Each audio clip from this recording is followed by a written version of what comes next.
Keutamaan zikir qalbu. Qalbu itu tempat Allah menatap. Siapa yang menyebut nama Allah di qalbu, maka Allah pasti ridha kepadanya. Jika kita tahu isi hati pasangan kita di qalbunya ada selain nama kita, ridha enggak? Cemburu enggak? Allah ghayurun, Allah maha pecemburu. Maka orang yang mengisi kalbunya dengan nama Allah, lawan cemburu, Allah ridha. Yarda anna. Allah akan ridha kepada kita. Kalau Allah sudah ridha, antum baru terbersih di kalbu, Allah kasih. Kenapa sudah doa enggak dikasih? Karena di kalbu belum ada namanya. Maka tabunglah nama Allah di qalbu, ambillah ilmunya dari ahli talqin zikir. Di sini ada ahli zikir, ambil ilmu dari mereka. Saya cuma sesekali ke sini. Tidak mungkin memimpin antum berzikir. Ngaji kepada mereka, ya. Terus zikir ruh itu ihsan. Yang pertama, ihsan kedua itu zikir qalbu. Yang pertama, anta'budallah ka'annaka tara. Engkau ibadah seakan memandangnya. Apa yang dipandang? Disebutkan dalam Al-Quran bahwa Allah menyebut dirinya wajhu rabbika dzil jalali wal ikram. Apa yang dimaksud wajah? Wajah itu adalah Allah menatap dirinya, ke dalam dirinya disebut ahadiyah. Kul huwallahu ahad. Allahu samad samadiyah. Allah menatap dirinya melalui pandangan hambanya. Tapi siapa juga yang memandang? Allah lah, faja'alnahu sami'an basira. Karena tiupan dari hembusannya, maka kita dapat melihat dan mendengar.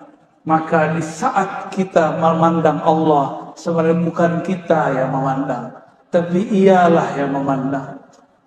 Maka leburkanlah diri ini di dalam wujudnya. Tiada kita jika Allah sudah mengatakan ana. Maka tidak benar orang mengatakan wujudku wujud Allah.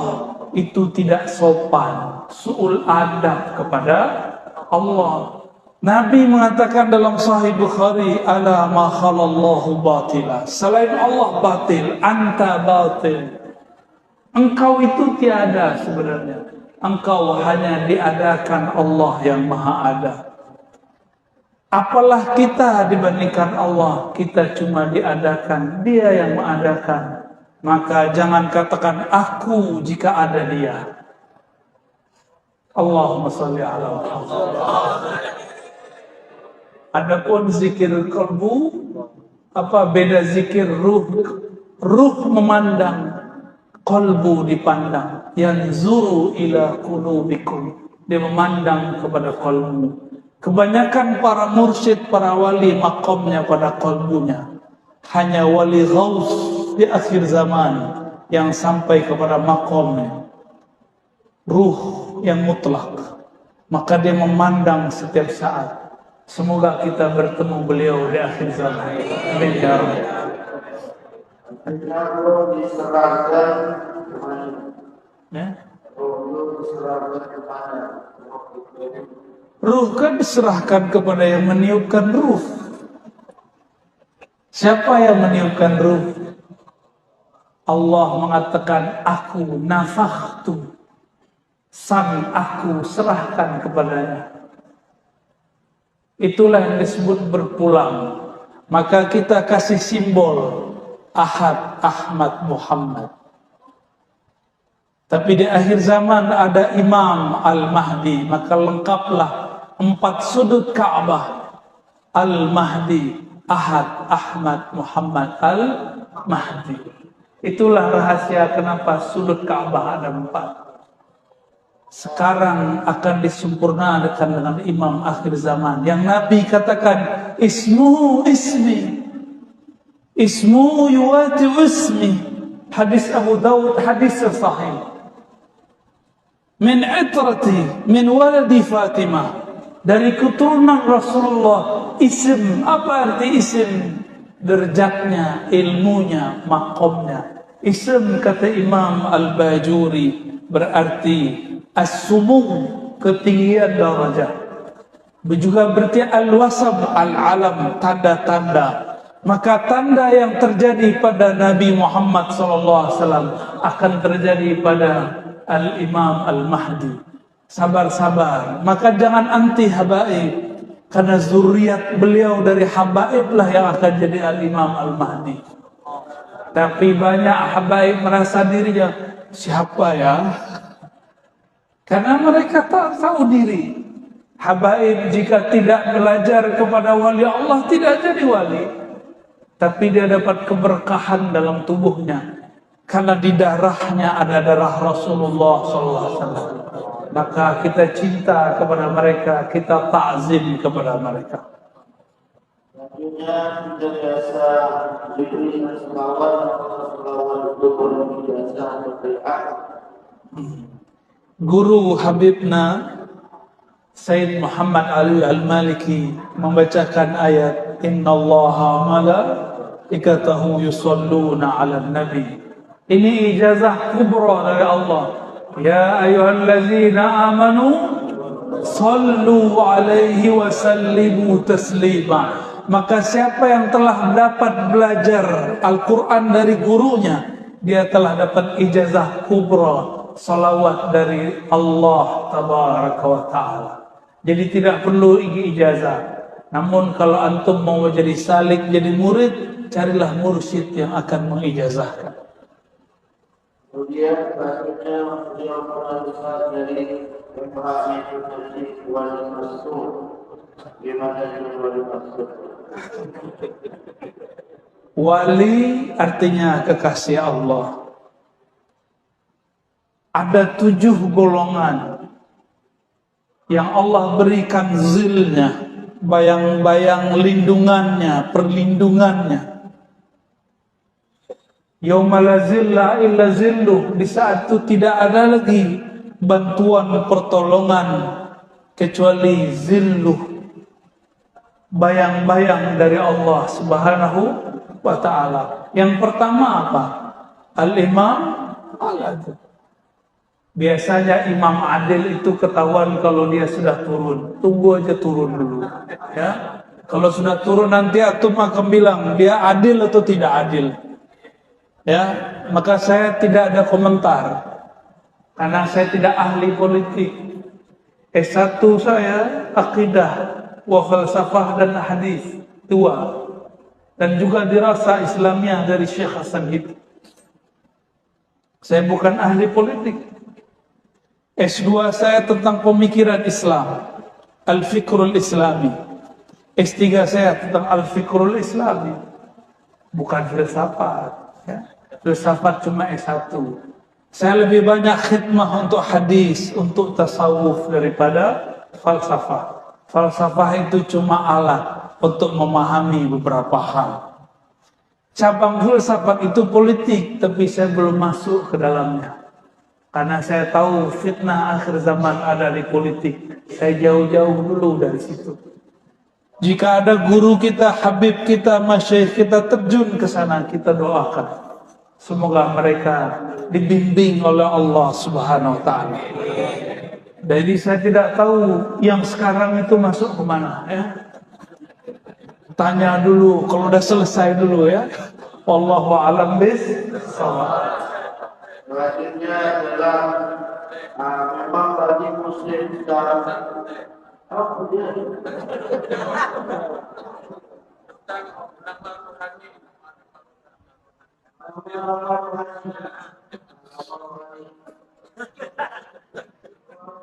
nanti ke Pak Hud, ya, ke Pak Hud, ke Pak Hud nanti. Kalau kita kenalan, yang pertama kita kenalkan apa? Nama. Jika tubuh ini diberi nama oleh ayahanda, maka ruh diberi nama oleh ayahanda ruh. Abu Ruh Sayyiduna Muhammad sallallahu alaihi wasallam. Dan beliau punya pewaris di akhir zaman, wali-wali ghaus, wali-wali kutub. Hanya mereka lah yang dapat izin untuk mengaksesnya. Karena ilmu ruh, ismur ruh, itu ma'rifatul ruh yang tidak diberikan kecuali sedikit. Di antara yang sedikit itu ma'rifatul asma, mengetahui nama-nama. Semoga yang hadir ini mendapatkan nama. Karena nanti di ujung nanti pembeda antara Dajjal dengan Al-Mahdiyin cuma satu, ma'rifatul ruh. Bukan politik, bukan mazhab. Pembedaannya cuma Anda ahli ruh atau Anda Dajjal. Satu Al-Masih Al-Hakiki, Nabi Isa membersamai Al-Imam Al-Mahdi. Satu Al-Masihud Dajjal, dia akan memalsukan ajaran-ajaran tauhid. Nanti semua ahli zikir kalau tidak punya ilmu ruh nanti akan terjebak. Kenapa? Dajjal langsung diajar mursyidnya Jibril. Dajjal nama kecilnya Samiri, kecilnya jadi ajar oleh Sayyidina Jibril. Sayyidina Jibril yang langsung ajar. Makanya Sayyidina Musa tidak berani melawan Dajjal. Allah kalamkan ke kalbu Nabi Musa, itu bukan lawanmu, itu lawan Nabi akhir zaman. Bahkan Nabi akhir zaman pun tidak ikut melawan dia, kecuali lewat keturunannya Al-Mahdi. Maka Nabi Isa mengatakan, Ya Samiri, ma khatbuka ya Samiri. Ada apa denganmu wahai Samiri? Itu Nabi Harun dipegang jenggotnya, ditarik. Umatnya yang menyembah sapi kecil, patung sapi kecil disuruh bunuh diri. Giliran Samiri ditanya baik-baik, kamu ada apa Samiri?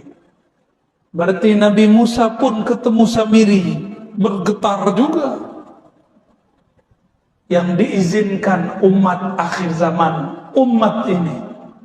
Maka semua ujian cobaan ada di umat ini. Tapi ingat, semua ilmu sudah terkumpul di akhir zaman ini. Ilmu ruh akan turun sebanyak-banyaknya. Itulah yang dikatakan Abu Hurairah, 2 karung aku pelajari dari Nabi. 1 belum disebar, 1 lagi akan disebar insya Allah di zaman ini. Semoga kita bagian dari santri-santri ruh. Amin rabbal alamin. Maka mulai hidupkan majelis maulid, karena itu pintu mengenal ilmu ruh. Insya Allah. Selanjutnya adalah tersebar di dalam tasawuf ini seakan-akan tidak mementingkan syariah, termasuk di daerah kami di Buya, yang mana orang-orang tasawuf merasa cukup sholat pakai ingat saja, jika mereka syariat tidak diuruskan apa. Saya punya jawaban lain yang antum belum kira.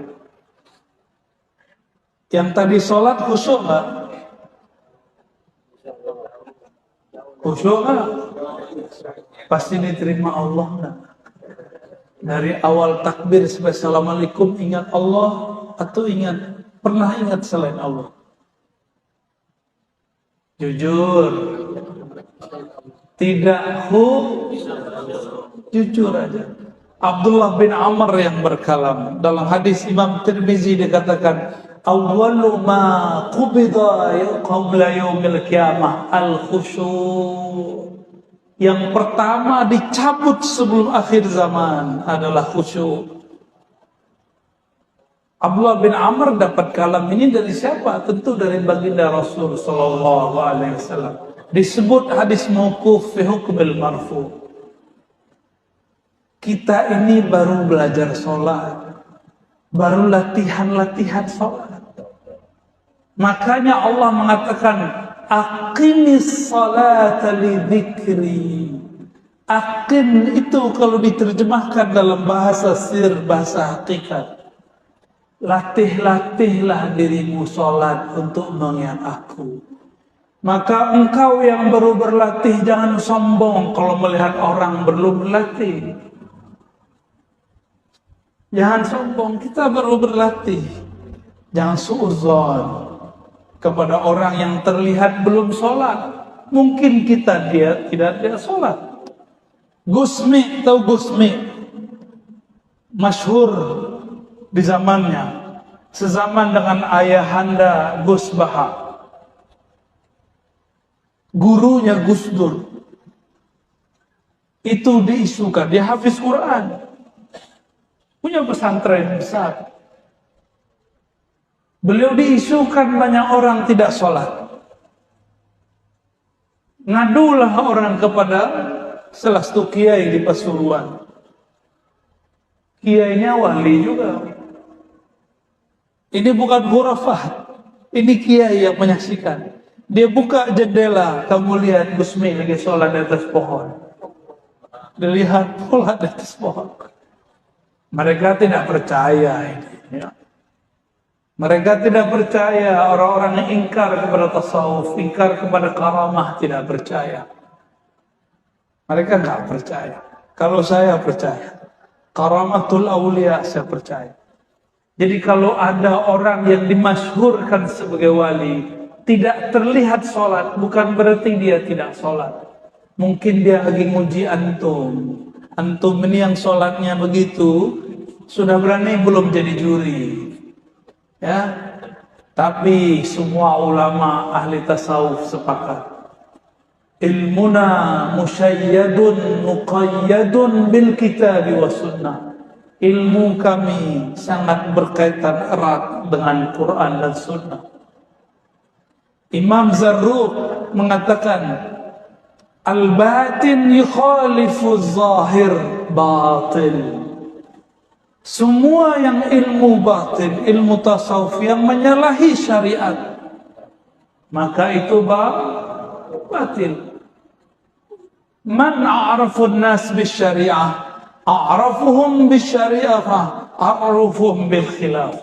Orang yang paling mengerti syariat adalah yang paling mengerti khilafiyah. Baru tahu satu mazhab, sudah berani bantah mursyid. Ya. Baru tahu satu mazhab, satu qaul, sudah berani bantah Habib. Ukur diri, antum baru hijrah berapa tahun? Habib 20 tahun, Habib 40 tahun. Mursyid sudah satu nafasnya bersama Allah Subhanahu wa ta'ala.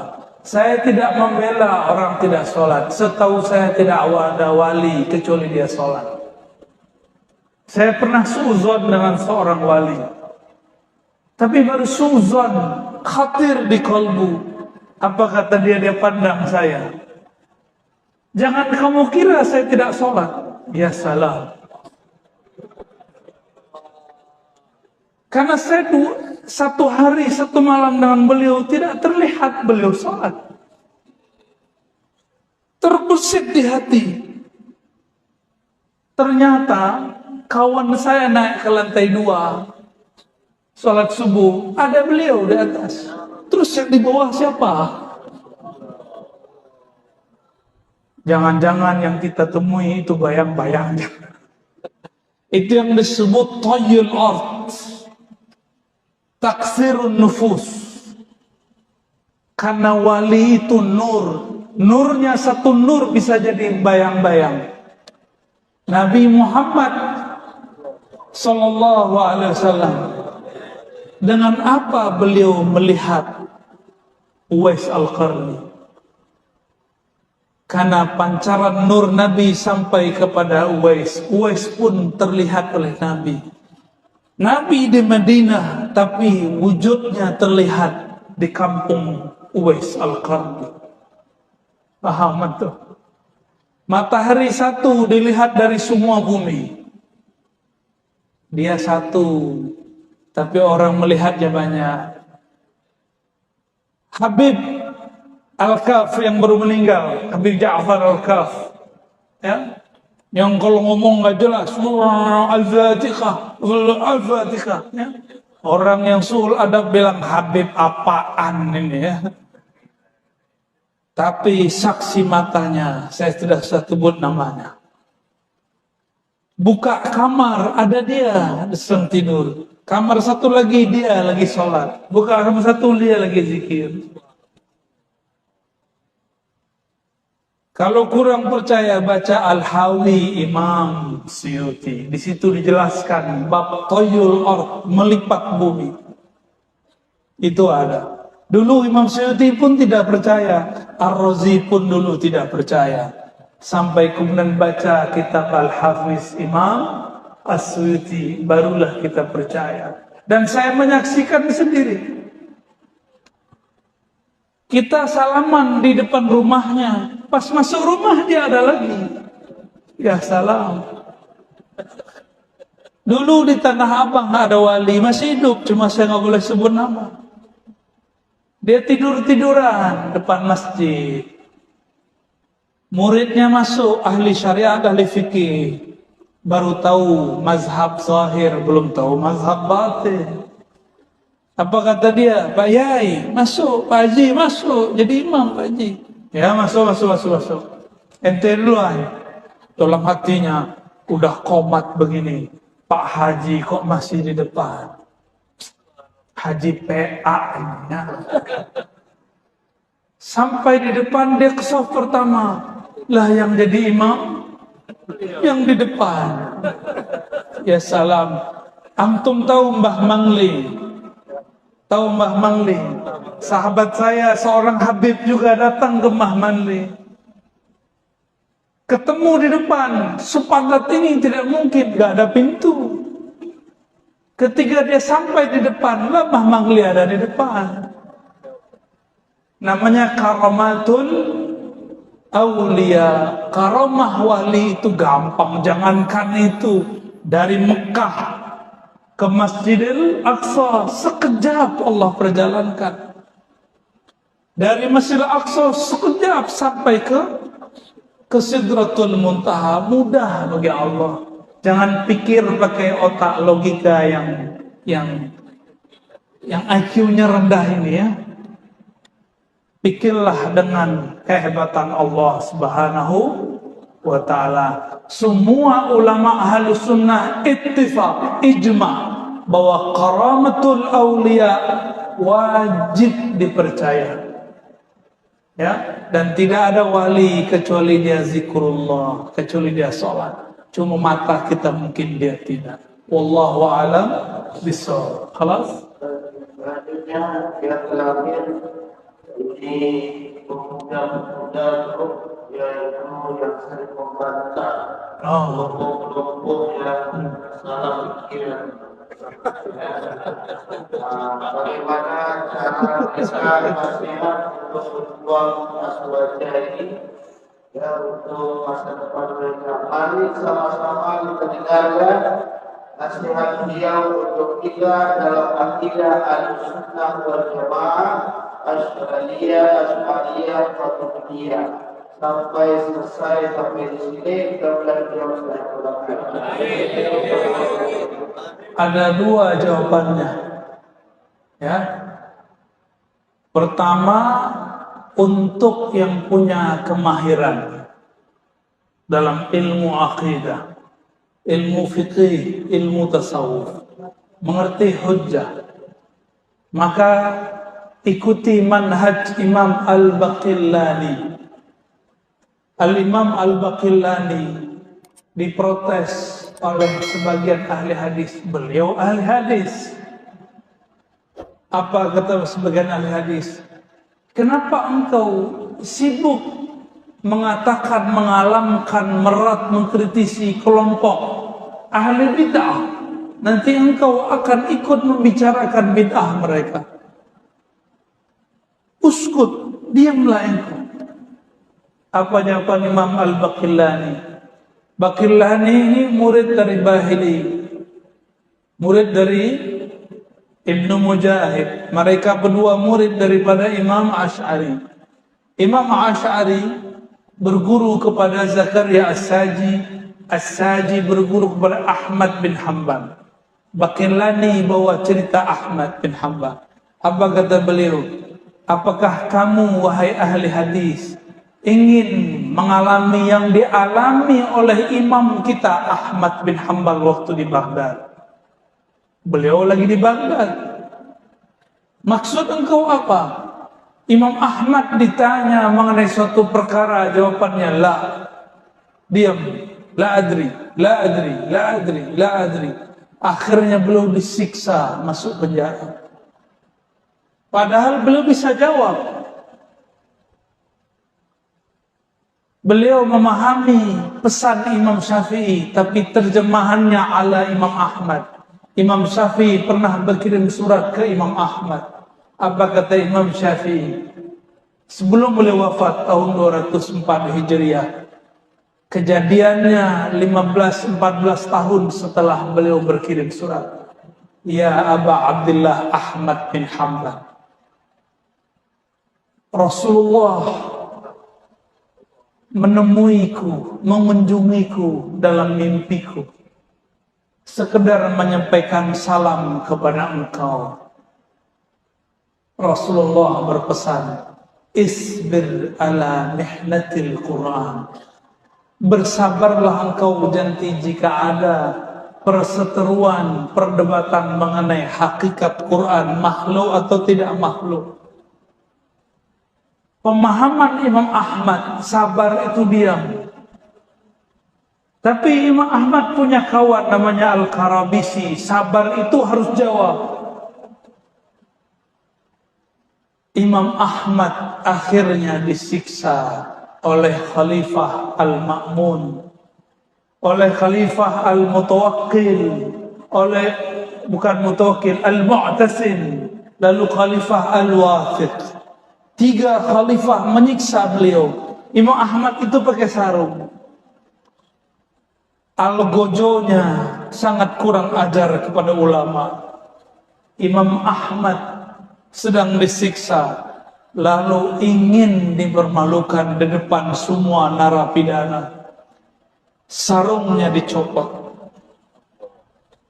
Untung kainnya agak panjang di atas.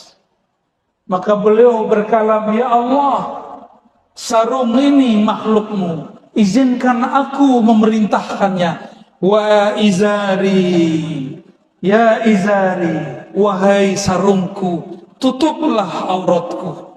Tiba-tiba auratnya menutup sampai kiamat, tidak pernah lagi terbuka di depan musuh-musuh Allah.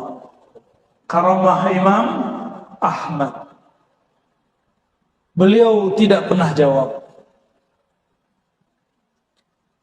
Karena beliau tidak pernah jawab, tidak pernah komentar, akhirnya beliau kalah.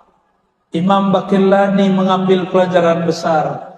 Jika kiai-kiai ulama habaib pengecut diam, tidak mau membahas sunnah dan bid'ah, tidak mau mengantar orang-orang yang suka membid'ahkan kita, siap-siap nanti masjid kita digusur, masjid kita hilang, bangunannya ada, itu masjidnya hilang.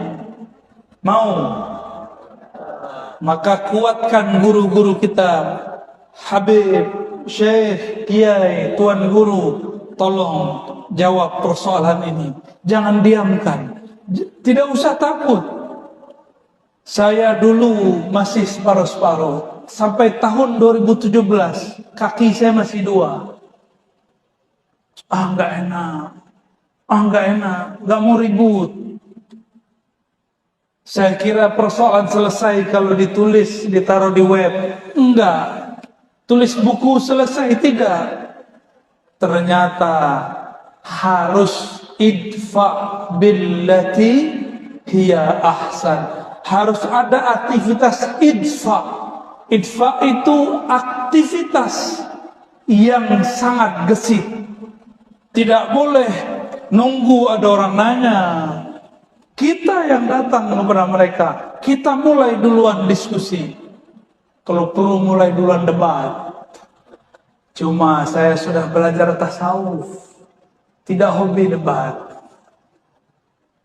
Maka orang-orang yang berdebat tolong jangan gunakan kata guguk, kata anjing, kata kambing. Debat-debat aja. Saya sudah coba mendebat mereka dengan 1000 dalil, 100 hujjah, mereka tidak terima. Ini mubalaghah ya, menunjukkan taksir. Karena kita bukan ustadznya, kita tidak akan diterima. Meskipun yang saya bacakan Quran nomor sekian, ayat sekian, hadis Sahih Bukhari Muslim bab sekian, tidak terima. Karena anta lasta ustazi, kamu bukan ustadzku, kamu bukan manhajku, ente ahli bid'ah. Maka ya sudah, saya pun ganti model. Kalau sekarang kita bahas sunnah bid'ah bukan untuk bukan untuk mengkritisi mereka. Kita membahas sunnah bid'ah untuk memperkuat amalan kita. Sepakat? Maka mohon para habib, para kiai, dihidupkan majelis bahsul masail. Bahsul kalamiyah. Bahsul masail ad-diniyah. Bawa kitabnya. Saya menghidupkan di Jakarta semua majelis, kecuali cuma 2 atau 3 majelis, semuanya menggunakan kitab. Semuanya menggunakan kitab. Maka kita buat kitab Sahih Bukhari, Sahih Muslim, kita buat kajian itu. Maka saya berharap para masyayikh menciptakan suasana ngaji kitab. Ya. Semoga guru-guru kita cepat merespon.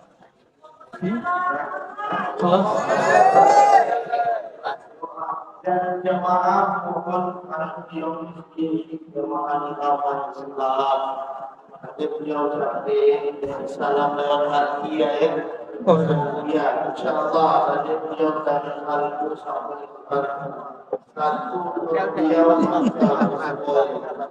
ya, pada jemaah mohon dari hati cinta kepada beliau. InsyaAllah orang Bekasi akan panggil Bekasi lagi nanti.